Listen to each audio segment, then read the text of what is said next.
सो कल असी 11D ਦੇ 5 तक ਦੇ क्वेश्चन किए थे, ठीक है। सो 7th क्वेश्चन जोड़ा है वो पूरी की पूरी एग्जाम्पल सॉल्व किया होया। सो असी 7th क्वेश्चन पहला करन लगे हाँ, क्योंकि डिफरेंट टाइप का है question. So find the equation of parabola whose latus rectum is 4 unit and axis is line 3x plus 4y minus 4 is equal to 0 and the tangent at the vertex is the line 4x minus 3y plus 7 is equal to 0, ठीक है। जो असीं हुण तक दे question कीते सीगे ना, ਉਹਦੇ ਵਿੱਚ एक्सिस हमेशा y is equal to 0 ਹੁੰਦਾ ਸੀ ਤੇ वर्टेक्स ਜਿਹੜੀ वर्टेक्स ਦੇ ਨਾਲ ਤੁਹਾਨੂੰ ਟੈਂਜੈਂਟ ਵਾਲੀ ਕੋਈ ਵੀ ਲਾਈਨ ਨਹੀਂ ਸੀ ਦਿੱਤੀ ਹੁੰਦੀ, ਠੀਕ ਹੈ। ਹੁਣ ਇਹਦੇ ਵਿੱਚ ਕੀ ਕੀਤਾ ਹੋਇਆ, ਇਹਦਾ ਪਰ ਫਾਰਮੂਲਾ ਬਿਲਕੁਲ ਅਲੱਗ ਹੈਗਾ, ਜੋ ਅਸੀਂ ਹੁਣ ਤੱਕ ਕੀਤਾ ਉੱਦਾਂ ਨਹੀਂ ਹੋਣਾ ਹੈਗਾ ਇਹ। So let I same question repeat है। So let P X Y be any point on the parabola, असी इत्थे कोई पॉइंट ले लिया एंड ड्रॉ पी एम, एक असी एक्सिस से परपेंडिकुलर ड्रॉ कर लिया तो एक असी ड्रॉ कर लिया परपेंडिकुलर जिहड़ा असी टेंजेंट क्या से वर्टेक्स से, ठीक है।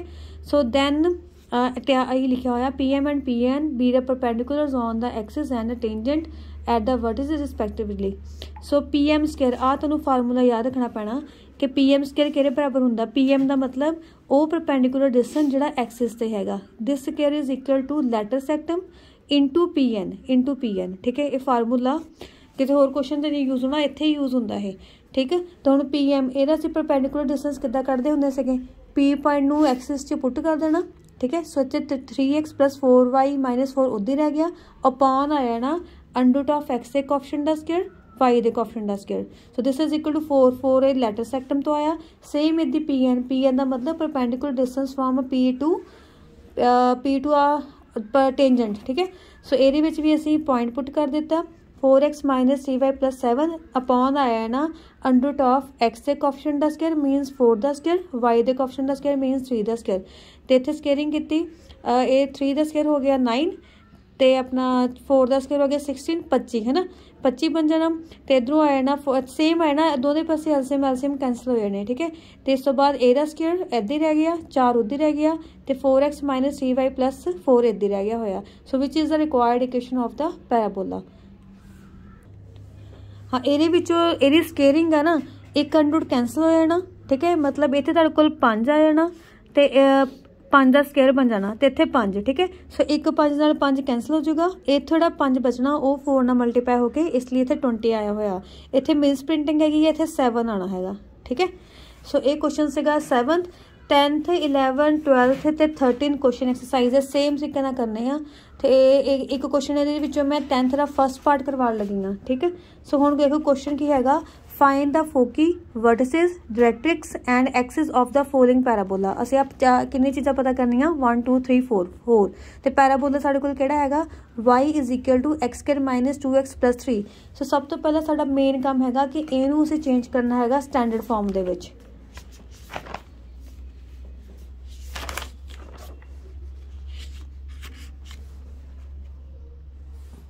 सब तो पहले आप चेंज करना नूं स्टैंडर्ड फॉर्म दे विच, ठीक है। सो वाई उद्दी रह गया, एक्स स्केयर माइनस 2x, इत्थे एक्स का स्केयर है ना, वाई दी सिंगल पावर है। सो सब तो पहला असी एक्स वाले टर्म का स्केयर कंप्लीट करना, तो स्केयर कंप्लीट किद्दां करदे हुंदे सीगे, एक्स का कोएफिशिएंट लिख लिया 2 दा हाफ कितना हो गया 1 ही असी ऐड कर दिता तो 1 असी सबट्रैक्ट कर दिता।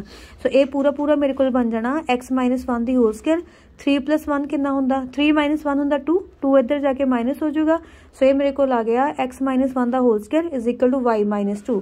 हुण इहदे विच तुसीं मैं इनू आ वाली फॉर्म दा बनाना, X square is equal to 4ay, ठीक है। तो ये किहड़ा पैराबोला हुंदा सीगा, अपवर्ड पैराबोला हुंदा है ना। सो इत्थे जिहड़ा एक्स लिखिया, जिहड़ा आ नंबर लिखिया एक्स माइनस 1, पर मैनूं चाहिदा कल्ला एक्स है ना। सो एक्स माइनस 1 नूं मैं कैपिटल एक्स लिख लैंदी हाँ, ये जिहड़ा वाई माइनस 2 आ क्योंकि मैनूं कल्ला वाई चाहिदा, इनू मैं कैपिटल वाई लिख लिया। तो नाल 4 भी चाहिदा सी, 4 असी 4 ना मल्टीप्लाई तो 1/4 ना डिवाइड कर देंगे, कोई फर्क तो पैना नहीं। सो साडे कोल इक्वेशन बन गई X square is equal to 4 1/4 Y, ठीक है। So which is standard equation of upward parabola. आ वाली इक्वेशन हो गई जी असी पहला की हुई है, y square is equal to 4ay। तो इत्थे ए कौन हैगा 1/4, ए दे अकॉर्डिंग इत्थे ए कौन हैगा 1/4, ठीक है। So in coordinate X and X Y, मतलब या तुसीं इहनूं एक्स वाई लिखण की जगह ते इत्थे न्यू कोऑर्डिनेट्स भी लिख सकते हैं। In new coordinate focus is 0A। हुण ये वो फार्मूले आ जिहड़े तुहानूं मैं याद करन नूं बोलिया सीगा, ठीक है।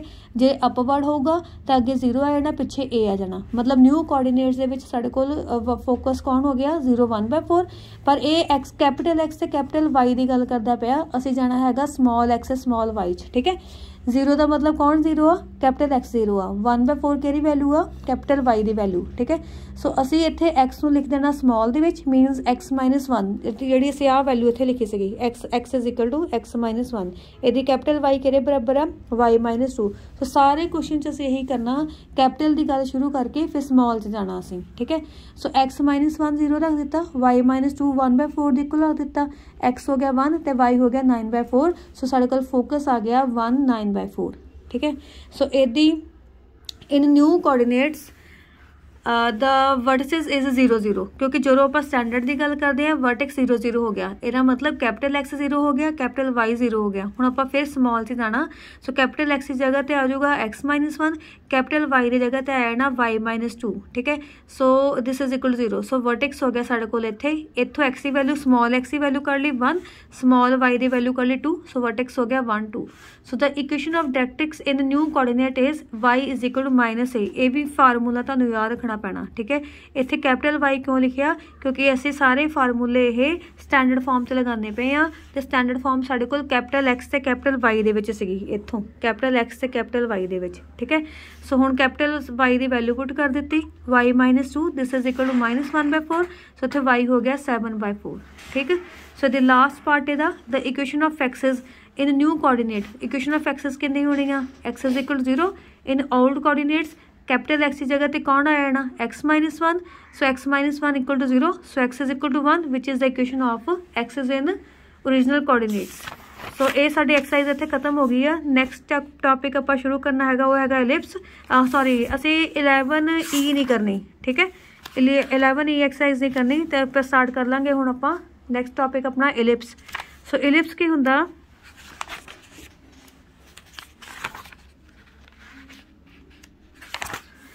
so an ellipse is the set of all points in a plane whose distances form a fixed point and their distances form a fixed line in a plane bears a constant ratio less than 1, ठीक है।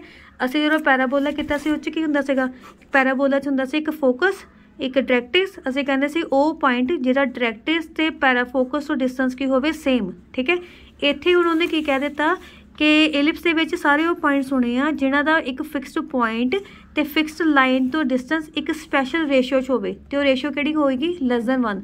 सो जेडे भी इधर points होणगे जे उन्होंने मैं draw करूँगी तो मेरे को एक इलिप्स की शेप बन जानी है, ठीक है। सो जी फिक्सड रेशियो बोलते पे उन्होंने असीं बोलते हैं इसेंट्रिसिटी। सो हुण जिद्दां आ शेप आ इदां बनेगी शेप है, ठीक है। आ सारी कर्व इहदी एक लाइन, आह सारी लाइन आ जिद्दां ਉਹਦੇ ਵਿੱਚ ਅਸੀਂ ਫੋਕਸ ਫਿਕਸ ਪੁਆਇੰਟ ਨੂੰ ਬੋਲਦੇ ਸੀਗੇ ਫੋਕਸ, ਇਹਦੇ ਵਿੱਚ ਇੱਧਰ ਫਿਕਸ ਪੁਆਇੰਟ 2 ਹੋ ਜਾਣੇ ਆਪਾਂ ਫੋਕੀ ਬੋਲ ਦਾਂਗੇ, ਠੀਕ ਹੈ। ਤੇ ਜਿਹੜੀ ਲਾਈਨ ਹੈਗੀ ਆ ਤੇ ਉਹੀ ਜਿੱਦਾਂ ਡਾਇਰੈਕਟ੍ਰਿਕਸ ਹੁੰਦੀ ਆ ਇਹਦੇ ਵਿੱਚ ਵੀ ਇਹਦੀ ਲਾਈਨ ਹੋਣੀ ਆ, ਤੇ ਇਹਦੇ ਵਿੱਚ ਹੁਣ ਦੇਖੋ ਆਹ ਸ਼ੇਪ ਹੈ ਨਾ ਪੂਰੀ, ਇਹ ਦੋ ਤਰ੍ਹਾਂ ਦੇ ਇਲਿਪਸ ਹੋਣੇ ਆ, ਇੱਕ ਹੋਣਾ ਹੌਰੀਜ਼ੌਂਟਲ ਇਲਿਪਸ, ਇੱਕ ਹੋਣਾ ਵਰਟੀਕਲ ਇਲਿਪਸ, ਇਸ ਤਰ੍ਹਾਂ, ठीक है। जे तो हॉरिजॉन्टल इलिप्स आ ਇਹਦੀ ਮੇਜਰ ਐਕਸਿਸ ਹੋਣੀਆਂ x ਐਕਸਿਸ ਤੇ, ਜੇ ਵਰਟੀਕਲ ਇਲਿਪਸ ਹੈਗਾ ਇਹਦੀਆਂ ਮੇਜਰ ਐਕਸਿਸ ਹੋਣੀਆਂ ਫਿਰ y ਐਕਸਿਸ ਤੇ, ਠੀਕ ਹੈ। ਹੁਣ ਜਿੱਦਾਂ ਆਹ ਵਾਲਾ ਇਲਿਪਸ ਆ ਜੇ ਉਹਨੇ x ਐਕਸਿਸ ਦਾ ਪੋਰਸ਼ਨ ਜ਼ਿਆਦਾ ਕੱਟ ਕੀਤਾ, ਇਹ ਹੋ ਗਿਆ a1, ਇਹ ਹੋ ਗਿਆ a2, ਤੇ ਆਹ ਐਕਸਿਸ ਅਸੀਂ ਬੋਲ ਦਾਂਗੇ ਮੇਜਰ ਐਕਸਿਸ, ਤੇ ਇਹਦੀ ਇਹ ਇੱਕ ਦੋ ਪੁਆਇੰਟਸ ਤੇ ਕੱਟ ਕਰਦਾ ਹੈਗਾ y ਐਕਸਿਸ ਨੂੰ b1 b2, ਤੇ ਇਹਨੂੰ ਅਸੀਂ ਬੋਲ ਦਾਂਗੇ ਮਾਈਨਰ ਐਕਸਿਸ। ਸੇਮ ਚੀਜ਼ ਜਿਹੜਾ ਆਹ ਵਾਲਾ ਪੋਰਸ਼ਨ ਆ a1 a2 ਇਹ ਹੋ ਜਾਊਗਾ ਫਿਰ ਮੇਜਰ, ठीक है। तो इधरों b1 b2 की हो जाएगा फिर माइनर। एरिया जिदा आ देखो आ भी दो डायरेक्टर्स दित्तियां हुई आ वाली ते आ वाली, ठीक है। हुण जे तां देखो एरी इलिप्स दी इक्वेशन की होनी आ, वो होनी साडे कोल x² + a² + y² is equal to 1। इत्थे a b तो वड्डा होना, ठीक है। तो इदी हमेशा a नूं ही b तो वड्डा रखना सी, तो इधरों x² + b² + y² + a² is equal to 1। इत्थे भी देखो a b तो वड्डा, मतलब a b तो वड्डा मीनस असीं डिसाइड करना कि मेजर एक्सिस कित्थे लैनी आ। जे x से नीचे वाला पोर्शन वड्डा होया इहदा मतलब मेजर एक्सिस x एक्सिस ते होनी आ, जे y दे नीचे वाला पोर्शन वड्डा होया इहदा मतलब असीं x एक्सिस y एक्सिस लैनी आ, मेजर एक्सिस y एक्सिस लैनी आ, ठीक है। हुण इहदे विचों जिद्दां ਉਹਦੇ ਵਿੱਚ ਸੀਗਾ ਸਾਡੇ ਕੋਲ ਫੋਕੀ ਹੁੰਦਾ ਸੀਗਾ, ਇਹਦੇ ਸਾਰੇ ਇਹਦੇ ਫਾਰਮੂਲੇ ਅਲੱਗ-ਅਲੱਗ ਹੈਗੇ ਜਿਹੜੇ ਤੁਹਾਨੂੰ ਯਾਦ ਕਰਨੇ ਪੈਣੇ ਆ, ਠੀਕ ਹੈ। ਸੋ ਸੈਂਟਰ 0 0, स्टैंडर्ड फॉर्म है ये, एक्स चो भी नहीं कुछ माइनस करते पे, वाई विचों भी नहीं कुछ माइनस करते पे, ठीक है। हुण इत्थे हॉरिजॉन्टल इलिप्स लिखिया, ਇਹਦਾ मतलब ए बी तो वड्डा, सो ਇਹਦੇ ਵਿੱਚ वर्टेक्स होना 0 0, ਇਹਦੀ सेम चीज़ ਇਹਦੇ ਵਿੱਚ भी हुण ए वाई ਦੇ नीचे ए है ना, ਇਹਦੇ ਵਿੱਚ भी वर्टेक्स होना सेंटर होना 0 0, ਇਹਦੇ ਵਿੱਚ भी सेंटर होना 0 0, ਇਹਦਾ ਵਿੱਚ वर्टेक्स। ਹੁਣ वर्टेक्स देखो वैसे तो जिद्दां ਆਪਾਂ नॉर्मली सॉल्व करते हैं, ਇੱਥੇ भी ਅਸੀਂ ਇੱਦਾਂ सॉल्व कर सकते हैं। देखो आह वाला पॉइंट, आह वाला इक्वेशन है ना, इक्वेशन होंदी है X square by A square plus Y square by B square is equal to 1 है ना। एक्स एक्सिस ते वाई की वैल्यू की होंगी 0, इनू 0 पुट करता, X square by A square is equal to 1, X square किहदे बराबर हो गया ए स्क्वायर दे, एक्स किहड़ा हो गया प्लस माइनस ए, ਇਹਦਾ मतलब ए वाला पॉइंट होना A0 तो ए वाला पॉइंट होना माइनस A0, सेम असी आही लिखिया। सो वर्टिसेस हो गए प्लस माइनस A0, तो इस केस के विच उल्ट जाने क्योंकि एक्स वाई रिप्लेस हो गए, सो इधर आ जाऊगा 0 प्लस माइनस ए, ठीक है। यदि मेजर एक्सिस ये होनी वाई इज इक्वल 0 मतलब एक्स एक्सिस, ये मेजर एक्सिस होनी एक्स इज इक्वल 0 मतलब y axis, length 2a, length same होएगी, ठीक है। माइनर एक्सिस होनी एक्स इज इक्वल 0 मतलब वाई एक्सिस की गल करता पाया, इत्थे माइनर एक्सिस होनी एक्स एक्सिस मतलब वाई इज इक्वल टू 0, ठीक है। तो ये लेंथ होनी 2b, ये लेंथ होनी 2b, ये लेंथ किद्दां आई है थोड़ी जी भी दस दिंदे। हुण देखो आ डिस्टेंस हैगा ए, आ डिस्टेंस भी हैगा ए, सो टोटल डिस्टेंस कितना हो गया 2a। इदी सेम चीज़ जे मैं ए वाली इक्वेशन च एक्स नूं 0 पुट कर देवां, सो वाई स्क्वायर किहदे बराबर हो जाना बी स्क्वायर दे, सो वाई किहदे इक्वल हो गया प्लस माइनस बी, सो आ पॉइंट होना बी 0 बी, ए वाला होना 0 माइनस बी। हुण आ लेंथ कितनी है बी, आ लेंथ कितनी है बी प्लस बी कितना हो गया 2b, सो तां करके माइनर की लेंथ होगी 2b, इधर भी माइनर की लेंथ होगी 2b। फोकस ਉਹਦੇ ਵਿੱਚ ਕੱਲਾ A0 ਹੁੰਦਾ ਸੀ, ਇਹਦੇ ਵਿੱਚ दो फोकस होने हैं ना, एक खब्बे पासे एक सज्जे पासे, सो ਇਹਦਾ मतलब ਇਹਦਾ फोकस हो गया प्लस माइनस AE0 क्योंकि ये एक्स एक्सिस से आ, ਇਹਦੇ ਵਿੱਚ फोकस हो गया 0 प्लस माइनस AE क्योंकि ਇਹਦੇ ਵਿੱਚ एक्सिस वाई एक्सिस से आ, ठीक है।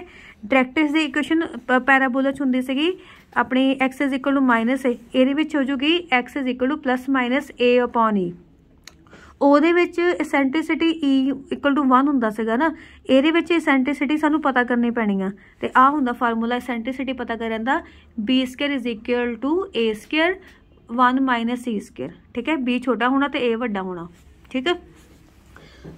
सो इत्थे डायरेक्ट्रिक्स आ भी तुहानूं याद रखना पैना, जे तां हॉरिजॉन्टल इलिप्स आ फिर डायरेक्ट्रिक्स की इक्वेशन एक्स विच आनी आ, जे वर्टिकल इलिप्स आ तो Y is equal to plus minus A upon E, ठीक है। So equation of latus rectum ये हो जाएगी X is equal to plus minus A E, same वही फोकस तो देखा होया है, तो इधर भी की होगी फिर Y is equal to plus minus A E.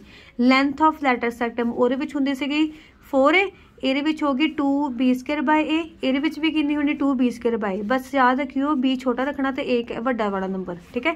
So focal distance ਇਹਦੇ ਵਿੱਚ हो गया a plus minus e x, तो ਇਹਦੇ ਵਿੱਚ ਕੀ ਹੋਊਗਾ x ਤੇ y replace a plus minus e y, ठीक है। सो इन्ना कुछ देखियो क्वेश्चन सारे कल करांगे, इन्हों रिवाइज करना तो फार्मूले याद करके रखने सारिਆਂ ने।